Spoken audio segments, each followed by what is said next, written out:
Hi, my name's Joe. I've been a Kiss fan since I was 7 years old. My neighbor let me listen to his Love Gun record, and between the album cover and the music, I was hooked. I, like every other kid on my block, was blown away by the pictures I had seen of them, the music I had heard from them, and the rumors I had heard about them. The blood was real. So was the fire. Gene's tongue was a cow's tongue. They always wore the makeup, and no one ever saw them without it. I remember very clearly being at my grandmother's house one afternoon when she was watching General Hospital. A commercial came on for the new record Kiss Unmasked. I ran straight to my mother and asked if I could get it. She told me, "If you go to camp, when you get back, I'll get it for you." Up until that moment, I had argued and fought every day because I didn't want to go to camp. Boom. There I am, waiting to go to camp. I got on that bus and went, and it sucked. 2 weeks of torture. But when I got home, I got that record. I'm 47 now, and like most of you watching this, I never stopped following the band. I've collected everything Kiss I could get my hands on. I've seen the band countless times, met them, gone on the cruises, and for the past 5 years, I've even hosted my own podcast about them. Recently, I was sitting in my room and I was thinking, it'd be really cool to tell my story. And then I thought, it'd be even more cool if I could tell our story about our love for the greatest rock and roll band of all time.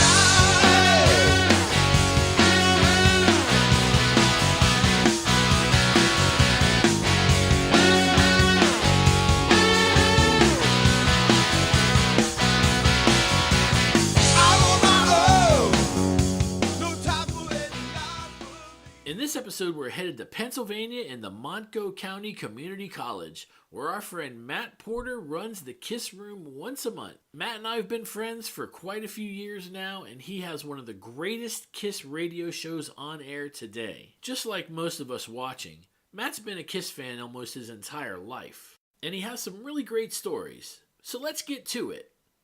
By the way, before we get started, yes, we did notice that the camera was vibrating a little bit. But we weren't going to scrap this episode over a little earth shaking. I just want to hear you. We've been friends for a few years now. And hearing your story and what you do here at Montco Radio with the Kiss Room and everything, obviously there's a whole story that leads up to it. Sure. So now I've heard you talk about dressing up as Peter Criss. Yes. And what was it, 1970? Halloween 78 was the first time they ever dressed up. And that was obviously the solo albums were out and Kiss Meets the Phantom was out. And my brothers and our friend Dwayne, and I was Peter Criss, Anthony was Paul Stanley, Phil was Ace, and Dwayne was Gene. And that Halloween, we actually marched in the Halloween parade in Percy. Shout out to Percy, PA. And we won silver dollars. We were all $1 richer. Our lives were forever changed from dressing up as Kiss. Now, obviously, the costumes weren't tribute band ready. There were a lot of aluminum foil involved, but it was great fun. I think about that a lot. Do you remember the first time what was your first experience with Kiss? You know what? It was that summer of '76 when Kiss was starting to really make a lot of noise, and I think a lot of the people in the neighborhood, they were all listening to Kiss. There was a couple older kids that lived down the street or next to us, Brian and Lenny Deal, they were listening to it, and we just started to kind of filter in, and then by that September, everybody's going back to school, everybody's a Kiss fan, so it's like, summer, fall, '76. Is there anything bigger than Kiss at that point? So that's really where I start. So you what was like the record that you got? I remember the first record actually buying was Rock and Roll Over, but we became very aware of them during the summer. That 1976 tour poster was out. You would see that. And then they would start to show up every once in a while on TV. But I distinctly remember Rock and Roll Over and then Destroyer, obviously. And Paul Lynde Halloween Special, obviously, was a big deal, of you actually seeing them walk around and kind of talk, even though it's, we don't wear makeup. But the great fun, sure. What about your friends? You guys obviously just like everybody else seems to have that story where you had that close Kiss group. Right. And so did you guys all sit around and talk about them? We always joke our neighbor Lenny would point his speakers out the window of on their porch, and he would be playing Kiss. And we kind of discovered a lot of it via his records out the window. Really, I was just always lucky. I mean, my twin brother was a big Kiss fan, and then our younger brother was also a fan, and we would talk about it amongst ourselves. But a lot of the people at school, there was, shout out Percy Elementary, was everybody, was into Kiss, and, inside recess meant Kiss, and, Kiss Alive, and you'd put ketchup packets in your mouth and, drip ketchup out your mouth. And that was our core group was people in our neighborhood or school or things like that, sure. And you discovered the band just from TV, or? You know what? Really, from our neighbors. That was the best part. Was, like I said, the deals. They would blast Kiss out the window, and that was kind of where we found it. And then, obviously, you hear, because you really never heard Kiss on the radio, so it was really somebody had to kind of introduce you to it, and they were really the ones who kind of got us into it. That was our neighbors in 1976.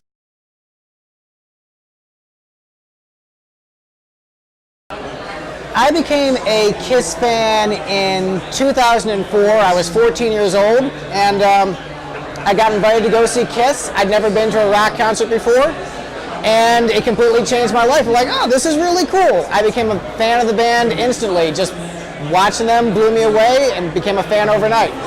So I suppose I first started listening to Kiss this year, in fact, 2018, when one of my best friends, Greg Troyan, who's a huge Kiss fan, decided, Steve, you need to listen to the entire Kiss discography in order.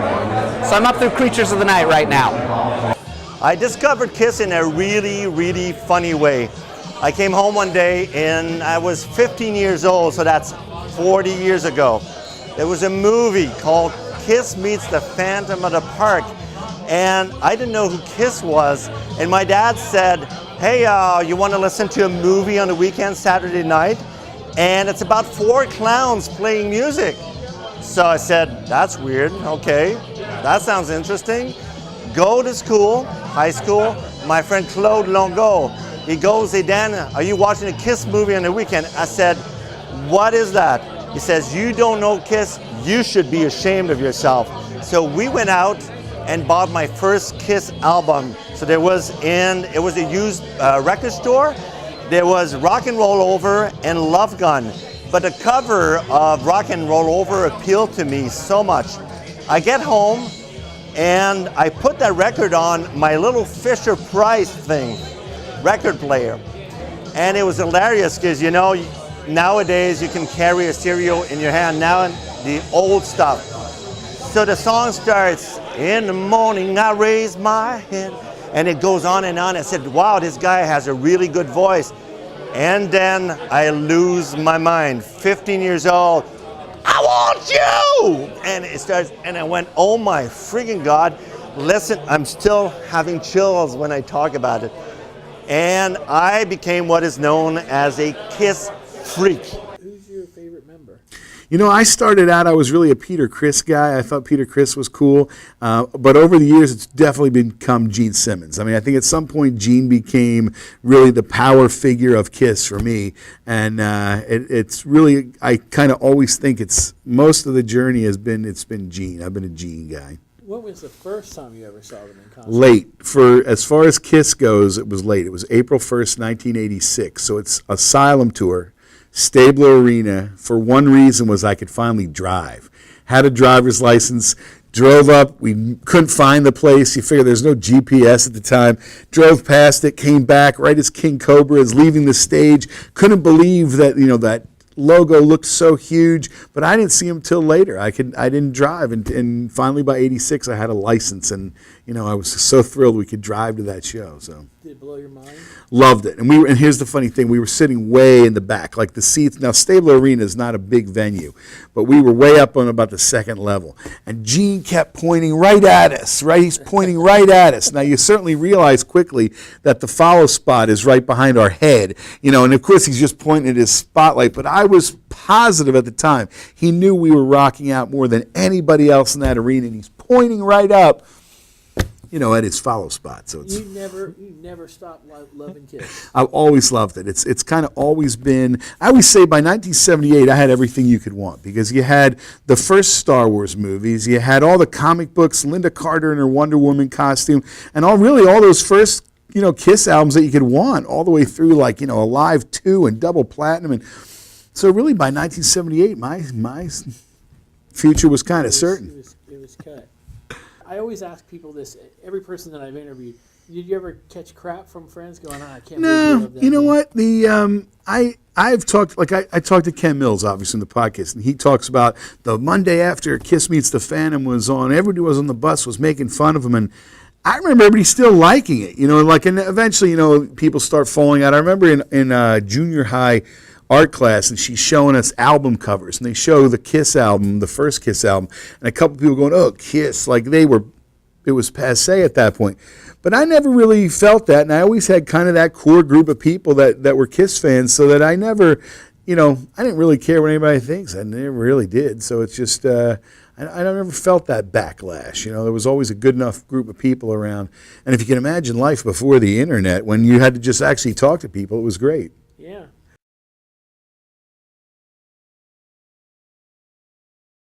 Actually, my favorite member is Eric Carr, but because I'm infatuated with the whole demon persona, I do this. But yeah, Eric Carr. Well, the favorite Kiss member is obviously Paul Stanley. I mean, he's the perfect frontman, the greatest frontman of all time, so it's all Paul all the way.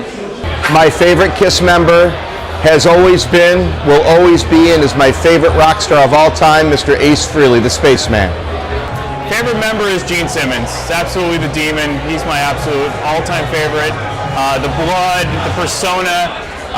Anytime he gave an interview, like he seemed to be, I don't know, he was just into giving interviews. The other guys didn't seem as much into it, so I was always a Gene guy. For most of my life, it's Paul Stanley, but when I first got into Kiss, it was Gene Simmons. But somehow, as I got a little older, when I became a teenager, Paul just is everything. He's the singer, the songwriter, the show leader. I even have the same tattoo as Paul Stanley.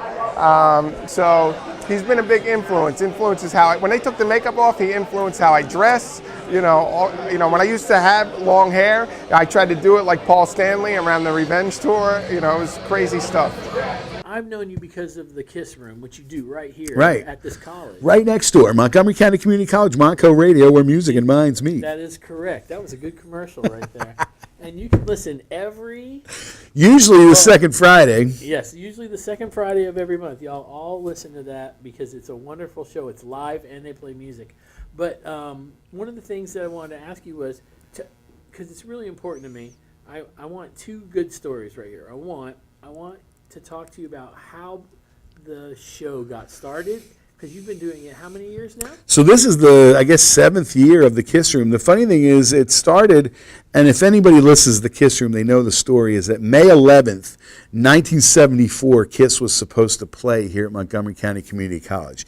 Now, if you think about that, Argent was the headliner. Kiss is the opening band. It's May 1974, means that first Kiss album has only come out months prior. They're really not anybody beyond kind of a local New York, New Jersey kind of band. So they're scheduled to play here. Of course, it never happened. But the funny thing is, I have this poster that shows May 11th, 1974. So I would always sneak on the air around May 11th and do a Kiss special, bringing Kiss to Montco on the day they should have been here. Or my birthday, it's usually the start of the year, and I would sneak into the radio station to do a show because there was not a lot of students. It was winter break. Or spring break, there'd be nobody around. So I would sneak in and do a couple hours or whatever. So then May 11th, it was 2012, I did my Kiss Room special, and Ken Mills was really the one that said, this is great, you should do this all the time. And he, oddly enough, had listened before, had heard other versions of it when we used to stream out on Winamp or whatever it was called. And I said, I would love to do it. And I bought the domain name, thekissroom.com, started coming up with, graphics for it and everything, and started doing it, on a regular basis. And the first show was pretty much me sitting and talking to myself and playing Kiss songs for whoever was in my phone that they'd text me and say, play this song. But then the second episode, Frank Hagen, who did Kiss Mask Fanzine, he says, well, I could come up and be a guest. I was like, that'd be great if you came up and you were a guest. So he actually came up, and then he said to me, I could get Bruce Kulick to call in. And Bruce Kulick called in. And then we had Lydia Chris. She called in. This is when it's very early. It's the first couple episodes. And now there's about 700 different Kiss podcasts, but at the time it was kind of unique, and it was something different in 2012. But it was great because it kind of put it on the map. Like, here's these actual people from Kiss, calling in, and I just kept doing it. And people seemed to really appreciate it and listen, I was always thrilled by that. So it was that's how it started, really. Right. It's really funny because when we'll talk sometimes, you'll tell me, it always blows my mind that I'll get a piece of mail and somebody's listening from. Right. Where's the farthest you've ever? I mean, you've You had know people what? text you during the show. Like, in Scotland, like the idea that there's somebody in Wales or Scotland, or you get those kind of messages. I'm in Scotland, like Ewan listens in Scotland, and he'll tell me, I love it, Matt, because the Kiss Room comes on at 8:00 on a Friday, and it's perfect. You're not drinking, you're dropping a couple beers and listening to the show, and you go, it's Scotland. It's like, I'll never get to Scotland, but I'm live there. I love that. Or like, Dave's in Wales, in a little town off of Wales, wearing a Kiss Room shirt. I see that kind of stuff. It blows my mind. Or you see these pictures from like Australia, people wearing a Kiss Room shirt. You go, I'll never get there, but my shirt somehow has made it there. Yeah, I mean, like I said, the first big reunion show, it was a big deal to hop in a dilapidated car and drive all the way from central Wisconsin all the way to Minneapolis, the Twin Cities where they were playing, but we had to be there. There was no way. And we were going to miss it. So me and my best friend, we made that road trip, and we got there early thinking it would be like the old days where you stand in line and get the tickets, and get the best ones, and because we didn't order them ahead of time back then. So we got there, we all stood in line, and they ended up doing some kind of crazy flip-flop where we were up front for a long time, and when they came out, they said, we're going to do this on a lottery. So you're going to draw numbers for the best tickets. We were like, no way. We put all this hard work and this travel and this time, and we've waited out here so long to see this band. You can't do it like that. And we fought so hard they didn't do it. They let us in correct order. Yeah, we fought for Kiss. Fought to see them. Yes, I have. Actually, my wife and I got engaged, but I went back to the state of Washington and went and saw Kiss in Eugene, Oregon in 2016 with my son. Hey, Mark. No. I've seen Kiss like 60 times now, and it's less about the band and more about the fans, getting together, the community. When I was young, I was voted most likely to go to prison. I was a bully, I was a problem child, and everybody told me that my problem was Kiss. They're the root of all my problems. And I actually believed them. And even at the time, I used to have a small little Kiss collection. And I decided, you know what, I'm gonna change my life. I threw away all my stuff, decided to change my life, and I was doing better in school, I was less of a bully. In 1989, Kiss came out with a song called Hide Your Heart. And I go, wow, that is such an amazing song. Decided to go to the Hot in the Shade concert, and when that logo came up for the first time, I felt like I was 10 years old again. I realized that day that Kiss wasn't my damnation, they were my salvation. Without the band, I believe I wouldn't be here today. what do you think for you, the main attraction of Kiss, obviously, just from listening to you talk, it all fit with the Star Wars, the comic books, and the...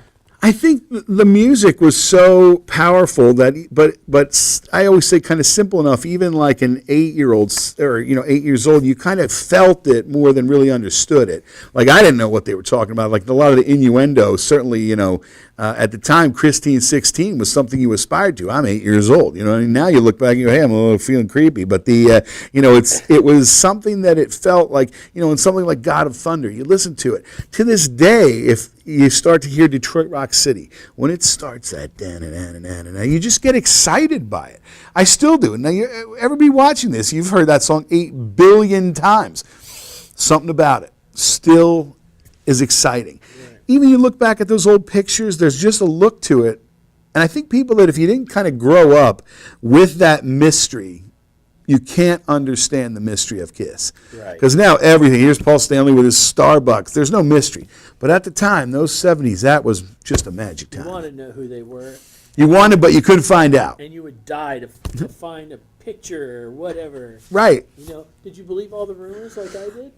You know what? You knew that it wasn't a cow's tongue. You know, that was the one that you'd always hear. The one that I got a lot was, you know, in church, especially, you know, you're 10 years old or whatever, was, oh, they're devil worshippers, and it's nights and Satan's service. And I was like, nah, you know, I don't worship the devil. I just like their music. And to me, they were really superheroes. It was never about the devil. But I can remember a couple times, you know, in Sunday school that the teachers, they don't like that. You know, they don't like Kiss, so. Do you think that you would have been as big a fan had they not worn the makeup? Do you think the music would have been as great to you? I think, especially being 8 years old at the time, and everything that I was into, comic books and things like that, it was the whole package. Like, you know, Led Zeppelin looked like regular guys. You weren't going to put pictures of Led Zeppelin on your wall because that's a dude on your wall. Kiss was superheroes. You know, like Superman and Batman and Kiss had a certain vibe to it that wasn't just regular guys. And I think that's what really attracted me, because then it's superheroes playing this music, and you go, you can't beat that. It's the greatest thing ever, and it still is. So right. You think the end of the road means something different to every person? I think everybody's looking at it some way different. At first, you saw a lot of posts, real sad, oh, you know, end of the road. I don't think the end of the road means the end of Kiss. I think it means the end of big tours. But I think look, you only get so many days, but until the end, I think they'll still do a lot.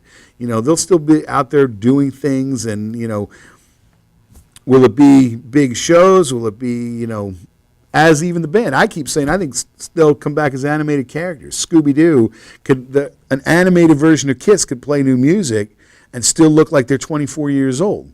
It's a cartoon. You can look however you want. So it's, I don't know. I think things like that. I think that that's how it will live on. You know, I think it does kind of mean probably no more big tours. But, you know, look, time doesn't wait for anybody. So it's, you know, I think it's not like we're surprised by that. I think the last 20 years have been kind of icing on the cake. You know, it's like they were going to say farewell to all of us 20 years ago. And think of all the fun we've had since.